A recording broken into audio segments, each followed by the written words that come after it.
And our own tribal ways are undergirded by the notion of mystery. We know things, we have dictums to perform in particular ways, very precise dictums, but underlying our existence as human beings is the notion that there is mystery to what we do. There's mystery to the world. We can't know it all, and we have to show, first of all, respect to all other knowing beings. Vine Deloria, in his last published work, The World We Used to Live In, talks about the importance of recovering the distinct, life-sustaining ceremonial lives of previous generations. He writes, "It then occurred to me that a collection of those stories about the power of traditional ceremonial ways, placed in a philosophical framework, might demonstrate to the present and coming generations," and he lists three things: the sense of humility, the reliance of the spirits, and the immense powers that characterized our people in the old days. It might also inspire people to treat their ceremonies with more respect and to seek out the great powers that are always available to people who look first to the spirits and then to their own resources." End quote. Notice that he says reliance on the spirit, reliance of the spirits, rather than reliance on or upon. American Indian spiritual practices are not a thing of the past, primitive, an object of study that might fade away before it's written down. The powers available to us, plainly and simply, are reliable. It's not a matter of our forcing a connection that's tenuous and wishful thinking. Tribal spiritual ways have always had integrity. Our part of the exchange involves, instead, acquiring humility. And that's as true for Native people as it is for non-Native people. Ritual harmonizes the emotional forces of culture through assessing portals of spiritual power, and humility is essential for that. Researchers must respect, first and foremost, the community's need to promote its own health and healing through strong spiritual practices and tribal identities. The theft of Native knowledge by research communities has extended beyond the taking of land and cultural objects of great value to it has extended to the very theft of the dead, the taking of human remains and the display of them in public, thus denying them the dignity other human beings enjoy. Those kinds of atrocities have come out of research communities. We're here to seek remedies for the thinking that leads to such atrocious and disrespectful behavior. We're also here to add to a growing new body of knowledge, one that all children can grow into and through, thus leading to empowerment through knowing. The empowerment of the next generations. Book learning is not antithetical to being Indian. Far from it. We want research to benefit all of us for generations to come. There are a host of other issues and concerns that arise when we take seriously protecting tribal knowledge. How we can all be better neighbors to one another, the more understanding and respect we gain of one another. How our young people deserve an education that is open-minded and fair and reflects their own realities. How our economic development efforts can be collaborative and mutually enhancing, and so on. Perhaps most of all, when it comes to social justice, how the rising tide truly does cause all boats to rise. The more we promote social justice, the more humane of a world we'll live in.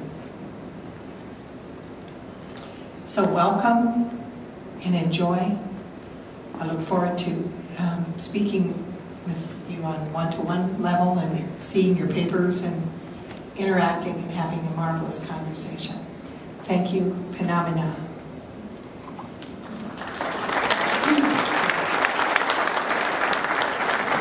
And now I'll quickly introduce for you three people who are from the Division of Educational Research and Service. Well, Daryl isn't as much, but he's working on the National Native Children's Trauma Center. Rick Vanderpool, Marilyn Zimmerman. Are you coming up? And Daryl Stoley. Rick is the director of DERS, Division of Educational Research and Service. Marilyn Zimmerman and Daryl Stoley are co-coordinators of the National Native Children's Trauma Center. Thank you.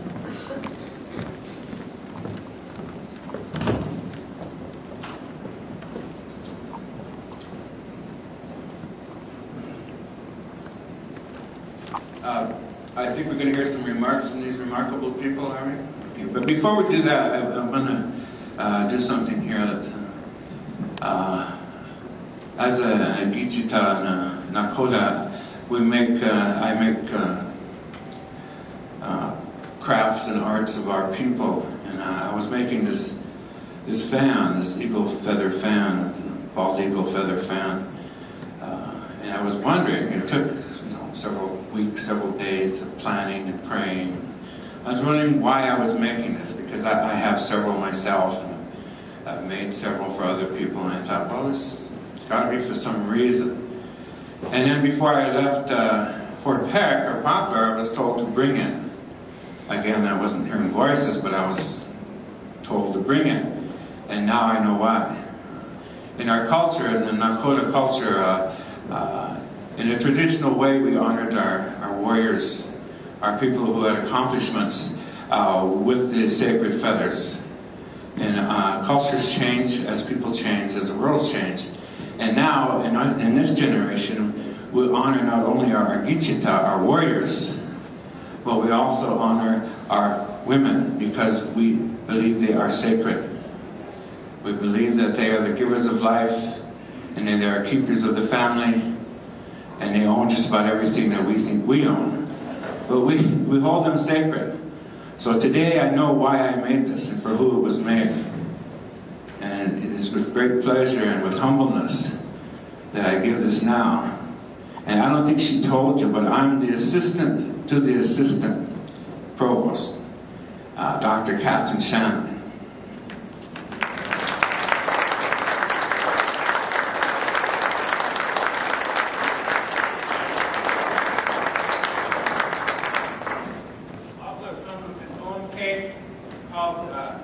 Cinnabon Recycling. This is a keyboard box.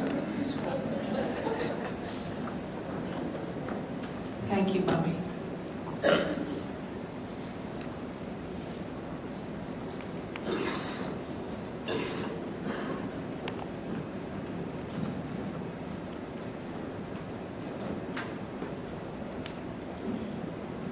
Thank you, Bob, and thank you, Kate, for your very thoughtful remarks, and particularly for agreeing to serve in this very prestigious appointment. My name is Rick Vandenpaul. I serve as the Director of the Division of Educational Research and Service, and I'd like to welcome you to what may be the first annual conference on intersecting interests. We're very pleased to serve as a sponsor of the conference, and I guess I would share personally that for me this has involved some confirmation and also some surprise. The confirmation has been, in the 3 decades that we've been doing outreach from the University of Montana to schools and other agencies who serve children, it's been very clear that what the public thinks, and sometimes elected delegates, and sometimes the media, they think that the university that does outreach is on a one-way street of delivering expertise to people who need that expertise.